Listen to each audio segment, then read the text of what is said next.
It is impossible for you to play every game. I thought about it. I did the math. It doesn't work. I've been sitting around recently with this in my head like, man, there's so many games I want to play and I just don't have the time to do it. I'm tired of having so many games in my backlog and having others just live rent-free in my head because people always tell me about it. My friends hype it up. It's like, oh, I gotta try it at some point. So I decided to make a spreadsheet for my backlog to organize everything. I added all the games I own and all the games I'd like to try. Then I went to howlongtobeat.com, got the average amount of time it takes to finish each game, plus a little bit extras because I'm a little slow sometimes, compiled the entire list, got the sum of the time, and I was blown away to see the final result. 2,300 hours of game.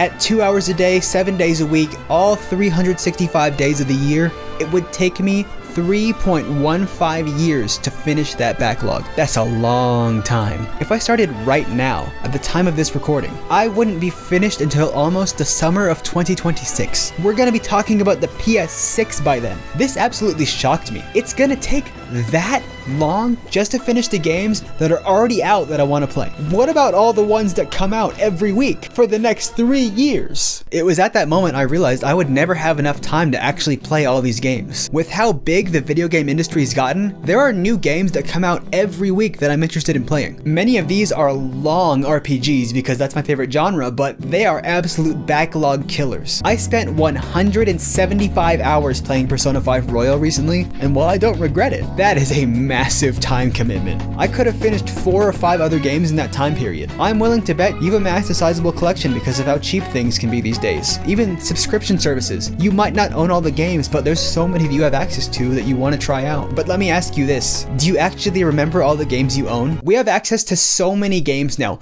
far more than we did in the past. I was looking through my DS collection and I had like 10 games, and I played those for 6 or 7 years. I'm talking beating Pokemon Diamond and Pokemon Black 5, 6, 7, 15 times, but now there's so many, it's like, oh my gosh, I can't afford to replay a game. I have to finish the rest of them. At least for me, when I have access to so many games, actually kind of gives me the feeling that there's an opportunity cost when I select one particular game to play. I find myself weighing the pros and cons of continuing with a certain game if it's not a 10 out of 10 because maybe the next game in the backlog is a 10 out of 10. Having so many choices leads to anxiety about making a final decision and leaves me at least, feeling less satisfied actually choosing the game to play. If I only had 2 games to pick from, I'd get one, play it through for a while, enjoy it, finish it, and then go back and get the other one, and then play that one through. It's simple. But when there's 10 plus games available, the choice isn't so clear. I can't just play through 10 games in a row. That's so much. At max, I maybe finish 15, 20 games in a year. Now this gets back to what I wanted to talk about, which is there are so many games, even in niche genres now, even in like the farming sim genre, there's so many options.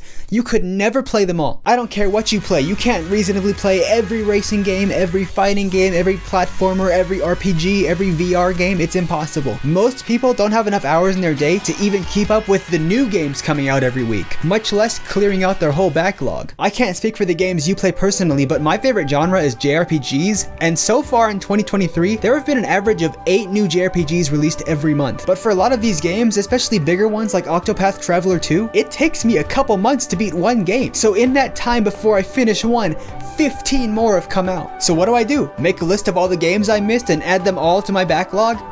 Of course not. That'd be insanely expensive and only make the issue worse. I mean, that could be 100 games a year at the rate that they're going. I think we all need to come to terms with the fact that we will never be able to play a majority of the games we're interested in. That may mean that you have to take out games from your backlog. You're just not interested in playing them anymore. There's some genres I've just kind of fallen out of. I'm not gonna waste my time finishing a game I don't enjoy just because I own it or because I have access to it. Our lives aren't infinite. Remember being in your parents' car, driving home from the game store, just looking down at your shiny new box, wow, and you're reading the words on the box, and you're looking at the manual in there, and you're wondering what kind of fantastic adventure you're about to go on when you get home. That's the feeling that we want to get back to. All these choices and these huge backlogs are killing that, in my opinion, because we can't play every game.